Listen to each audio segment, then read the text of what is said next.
থেকে মানুষের কি কি সরকারি সুযোগ সুবিধা আছে এবং আইনি অধিকার আছে সেটা কিভাবে বিনামূল্যে পাওয়া যাবে। সেটা একটা পরিবারের সবার হতে পারে, আবার দুজনের হতে পারে। আইনি তো কিছু অধিকার আছে, যেমন ডকুমেন্টস পাওয়ার অধিকার আমাদের কিন্তু সবার আছে। এই অধিকার থেকে আমাদেরকে কেউ বঞ্চিত করতে পারবে না। সেরকমই এরকম একটা ব্যাপার আছে যে মাদক বিরোধী যারা নেশা করছে তাদেরকেও সেটা নির্মূল আমাদেরকেই করতে হবে চেষ্টা করে। তার জন্য অনেক জায়গাতে রিহাব সেন্টার খোলা হয়েছে, যেখানে তোমাকে কাউন্সিলিংয়ের মাধ্যমে, কথার মাধ্যমে এগুলো করতে হবে, যাতে যুব সম্প্রদায় আমাদের মধ্যে সব সময় ঠিক থাকে।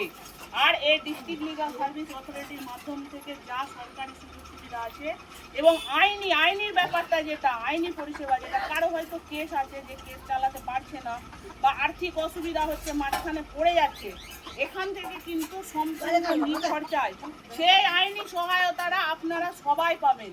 সবাই, সেখানে বাচ্চা থেকে বুড়া অবধি যারা আছে 0 থেকে 60 সবাই পাবে। তাদের যে অধিকারগুলো আছে সেগুলো তাদেরকে থেকে কখনোই বঞ্চিত করা যাবে না। তাহলে বন্ধ করে